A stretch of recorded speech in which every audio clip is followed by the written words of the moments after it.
بڑے تاجروں اور ٹرانسپورٹروں نے ٹیکس میں اضافے کے خلاف پہیہ جام ہڑتال کر رکھی تھی۔ جب ہاشم نے سڑکوں پر ٹریفک نہ ہونے کے برابر دیکھی تو اپنی کار لے کر میاں جی کے ڈیرے کی طرف نکل پڑا۔ وہ ڈیرے کے صحن میں داخل ہوا۔ ہمیشہ کی طرح ملنگ اسے برگد کے پیڑ کے نیچے بیٹھا ہوا نظر نہیں آیا۔ اس نے ارد گرد دیکھا۔ لنگر خانے کے باہر سے کنڈی لگی ہوئی تھی۔ خادموں کے دونوں حجروں کے دروازے بھی بند تھے۔ ملنگ کبوتروں والے کھڈے کے پاس آلتی پالتی مار کر دانہ چنتے ہوئے کبوتروں کی موبائل کے ساتھ ویڈیو بنا رہا تھا۔ ہاشم کے ہونٹوں پر طنزیہ مسکراہٹ آ ٹپکی۔ ہاشم نے اپنے سامنے میاں جی کے حجرے کی طرف دیکھا جس کا دروازہ کھلا ہوا تھا۔ وہ حجرے کی طرف چل دیا۔ داخل ہوتے ہی بآواز بلند سلام کیا۔ میاں جی اور ایک بھاری بھرکم شخص نے سلام کا جواب دیا۔ اس شخص کے ساتھ بیٹھی ہوئی خاتون خاموش رہی۔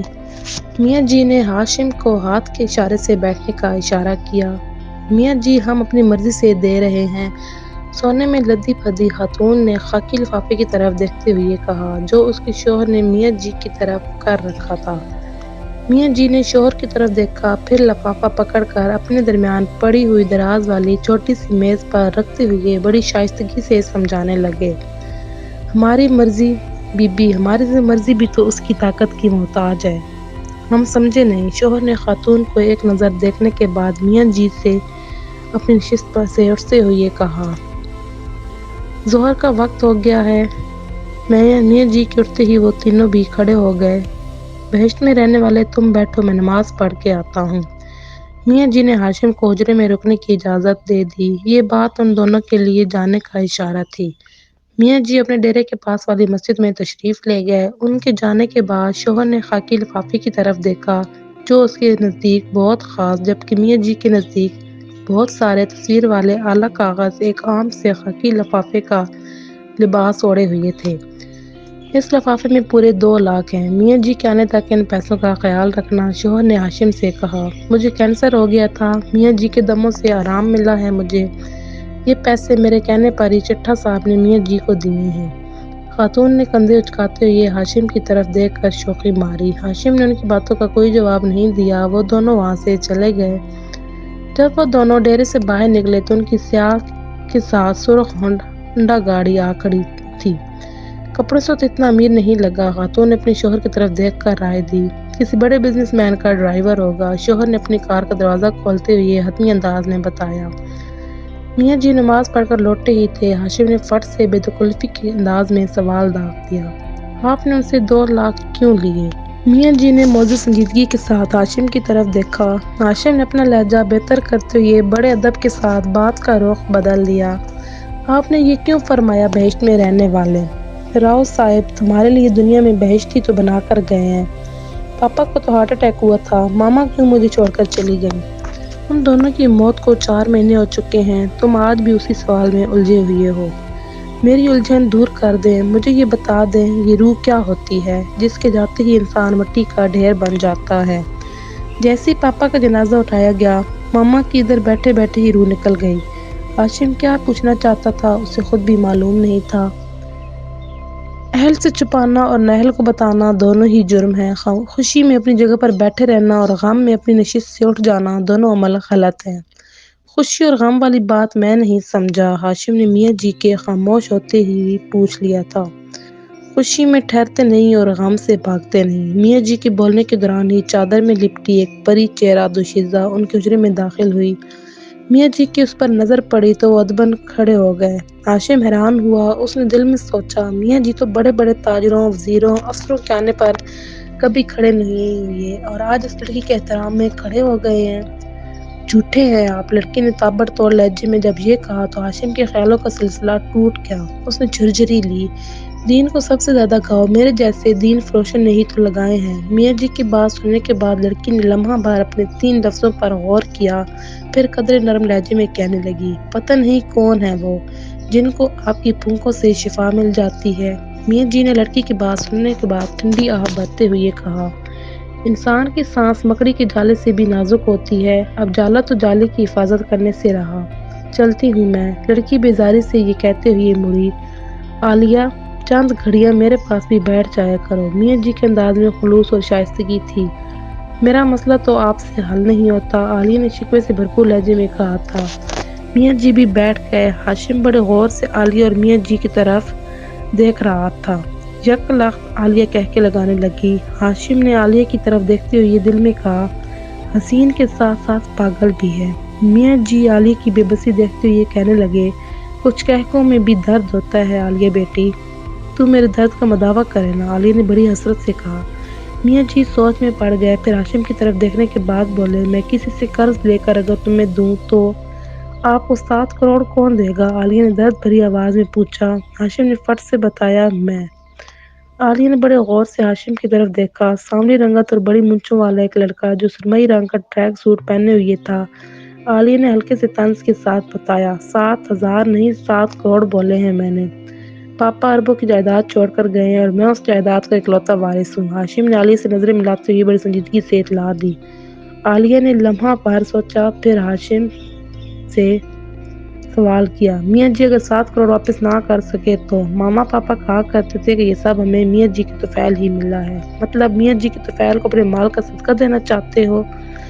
ہاشم کو عالیہ کی بات سمجھ نہیں آئی۔ وہ کہنے لگا، میں سمجھا نہیں۔ ہاشم کی بات سننے کے بعد عالیہ نے میاں جی کی طرف ستائشی نظروں سے دیکھتے ہوئے، واہ میاں جی، بڑے مالدار مریدین ہیں آپ کے، شاہ چانن کا فیض ہے بیٹی۔ میاں جی کی بات سنتے ہی عالیہ کی بجھی آنکھیں چمک اٹھی تھیں۔ اس سے پہلے کہ عالیہ کی آنکھوں میں چمک کی جگہ نمی آتی، وہ کہنے لگی، میاں جی ایک دلہن کا جوڑا دینا ہے، مجھے اجازت دیں۔ کیسے جاؤ گی؟ میاں جی نے فکر مندی سے پوچھا۔ جیسے آئی تھی، پیدل؟ پیدل تقریباً 7 کلومیٹر بنتے ہیں، میاں جی نے خبر دی۔ آپ بھی تو روز پیدل ہی شاہ چانن سے ملنے آیا کرتے تھے، عالیہ نے یاد کرایا۔ تم عالیہ شاہ ہو، وہ شاہ چانن تھے اور میں کچھ بھی نہیں، میاں جی نے بڑی عاجزی سے بتایا۔ پھر ہاشم کی طرف دیکھ کر بولے، ہاشم تم عالیہ کو گھر چھوڑ دو، پھر ادھر سے ہی ڈیفنس چلے جانا۔ چھوڑنا کدھر ہے؟ مقبرہ جہانگیر کے پاس راوی کلفٹن کا علاقہ ہے، میاں جی نے بتایا۔ عالیہ اور ہاشم نے ایک دوسرے کی طرف دیکھا، پھر دونوں حجرے سے باہر آ گئے۔ ڈیرے سے نکل کر کار کے پاس آ کر ہاشم نے عالیہ کے لیے فرنٹ سیٹ کا دروازہ کھولا۔ عالیہ نے ہاشم کے پہلو میں بیٹھنے کے بجائے پچھلی سیٹ پر بیٹھنے کو ترجیح دی۔ وہ خود ہی کار کا پچھلا دروازہ کھول کر اندر بیٹھ گئی تھی۔ میاں جی اپنے ڈیرے کی بیرونی دروازے کی چوکھٹ پر کھڑے تھے۔ انہوں نے ہاشم کو پکارا، ہاشم بیٹا ادھر آؤ۔ ہاشم نے سنا تو وہ فٹ سے میاں جی کے پاس آ گیا۔ میاں جی بڑی سنجیدگی سے بتانے لگے، عبادت گزار سید زادی ہے، میرے مرشد شاہ چانن کی پوتی، بے ادبی کی معافی نہیں۔ جی میاں جی، میں اسے چھوڑ کر بھی آپ کے پاس ہی آ جاؤں؟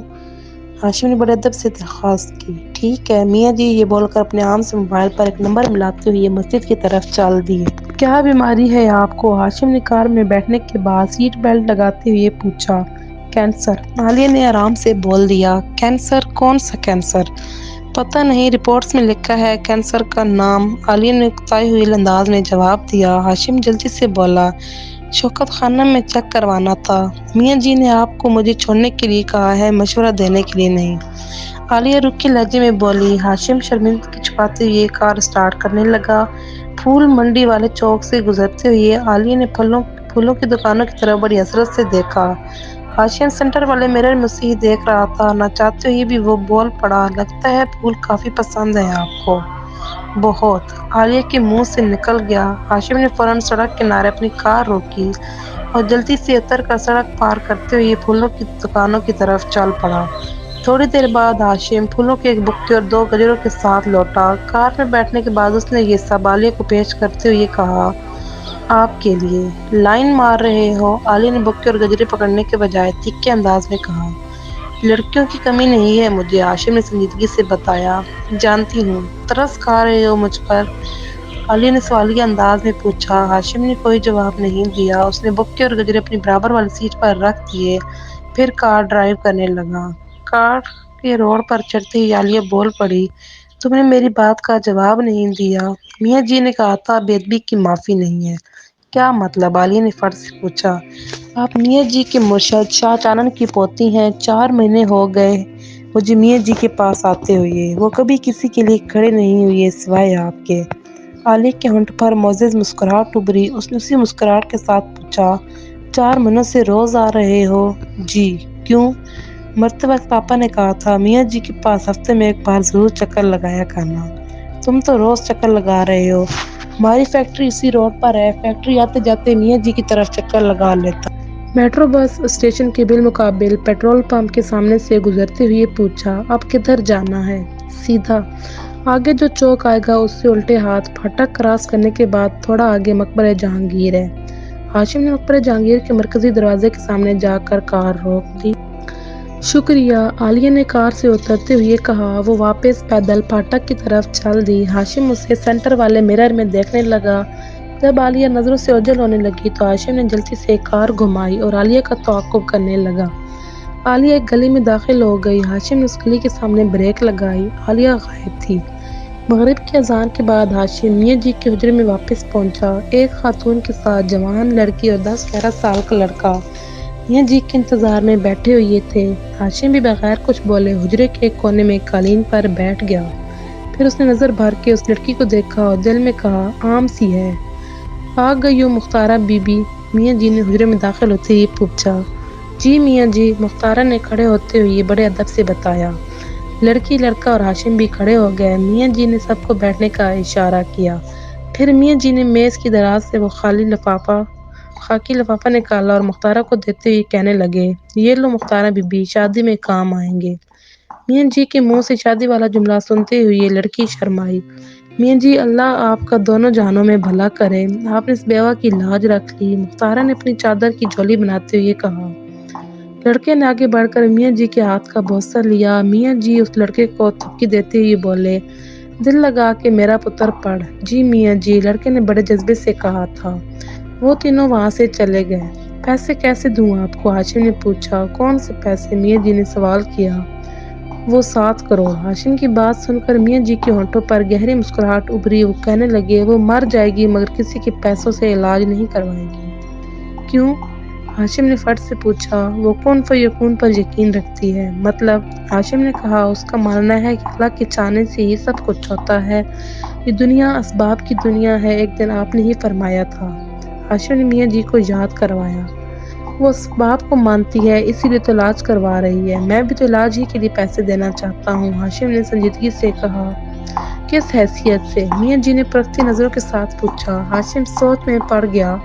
تھوڑی دیر حجرے میں خاموشی رہی، پھر ہاشم ہی اپنی لہجے میں بول اٹھا، میں عالیہ سے شادی کرنا چاہتا ہوں۔ پاکستانی ڈاکٹروں نے اسے بتایا ہے کہ اگر اس نے باہر سے اپنا علاج نہ کروایا تو وہ چند مہینوں کی مہمان ہے، میں اس کا علاج کرواؤں گا۔ ہاشم نے جذباتی ہوتے ہوئے کہا۔ میاں جی نے بغور ہاشم کی طرف دیکھا جیسے اس کا جائزہ لے رہے ہوں۔ ٹھیک ہے، میں بات کروں گا اس سے، چلے میں آپ کو لے چلتا ہوں۔ ہاشم نے فوراً کہا۔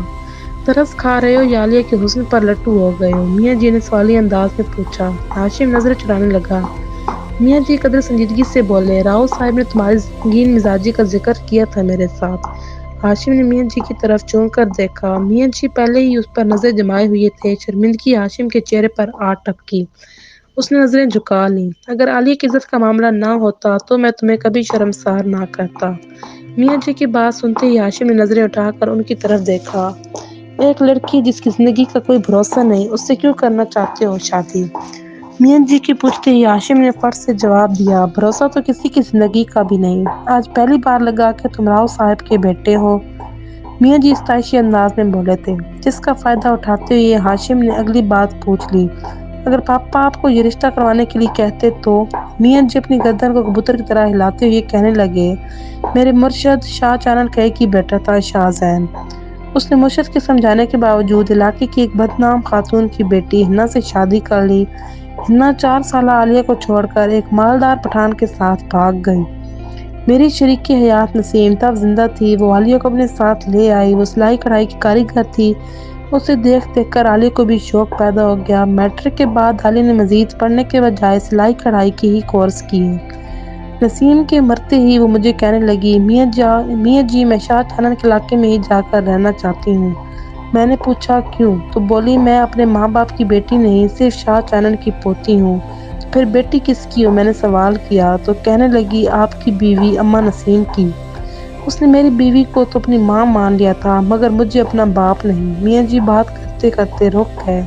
چند گھڑیاں گزر گئیں۔ آپ کو باپ کیوں نہیں مانا اس نے؟ ہاشم نے ہولے انداز میں پوچھا۔ میاں جی ٹھنڈی سانس بھرتے ہوئے کہنے لگے، عالیہ سمجھتی ہے کہ میں اس کے باپ کی خلافت چھین لی تھی۔ میاں جی کے چپ ہوتے ہی ہاشم نے خلافت پوچھ لیا، آپ نے چھین لی تھی؟ خلافت کیا؟ خلافت چھین لی جا سکتی ہے، فقیری نہیں۔ میں تو فقیر ہوں مرشد کا۔ جب آخری وقت آیا تو انہوں نے اپنے سینکڑوں مریدین کے سامنے شاہ زین کی جگہ مجھے اپنا خلیفہ بنا دیا۔ مرشد کے اس فیصلے پر شاہ زین نے بڑا احتجاج کیا۔ میاں جی خاموش ہو گئے، مگر ہاشم کا تجسس ابھی بھی برقرار تھا۔ اس نے پوچھا، پھر مرشد دنیا سے چلے گئے، مریدین میری جگہ شاہ زین کو خلیفہ ماننے پر تیار نہیں تھے، آپ بنائیں گے اپنے بیٹے کو اپنا خلیفہ؟ ہاشم نے تھوڑی جھجک کے ساتھ پوچھا۔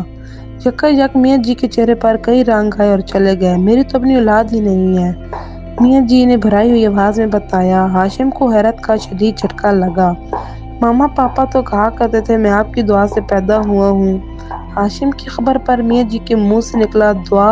ہاں دعا، کیا ہے دعا؟ کئی مہینوں سے پوچھ رہا ہوں، ہاشم نے جلدی سے کہا۔ میاں جی کسی گہری سوچ میں ڈوب گئے۔ ہاشم لہجے میں طنز کا رس بھر کے کہنے لگا، 4 مہینے سے آپ روح کے بارے میں بھی کوئی حتمی جواب دے نہیں سکے، دعا کے چکر میں دوا بھول گیا۔ نور بخش بیمار ہے، اسے ڈاکٹر کے پاس لے کر جانا ہے۔ میاں جی نے بات بدل دی۔ نور بخش وہ آپ کا خادم؟ ہاشم نے پوچھا۔ خادم نہیں، ساتھی، میاں جی نے سنجیدگی سے کہا۔ اس کی بیماری آپ کی پھونکوں سے دور نہیں ہوتی کیا؟ ہاشم نے طعنہ دیا۔ میاں جی اپنی جگہ سے کھڑے ہو گئے۔ ہاشم نے ہٹ سے پوچھا، کدھر چل دیے آپ؟ بتایا تو ہے، میرے ساتھ چلو، مرضی ہے تمہاری۔ میاں جی یہ بول کر نور بخش کے حجرے کی طرف چل دیے۔ ہاشم نے ان کی تقلید کی۔ نور بخش کے حجرے میں وزیر، لانگڑی، ملنگ اور ایک لڑکا نور بخش اس کے گرد بیٹھے ہوئے تھے۔ میاں جی کو دیکھتے ہی وہ تینوں کھڑے ہو گئے۔ میاں جی نے لڑکے کی طرف سوالیہ نظروں سے دیکھا۔ آج بخار ٹوٹ گیا ہے، لڑکے نے بتایا۔ میاں جی نے بڑی محبت سے نور بخش کی طرف دیکھا تو وہ مسکراتے ہوئے کہنے لگا، اب ٹھیک ہوں میاں جی، ایک بار ڈاکٹر کو دکھا لیتے ہیں۔ میاں جی نے کہا۔ نور بخش اٹھتے ہوئے بولا، جاری ہے۔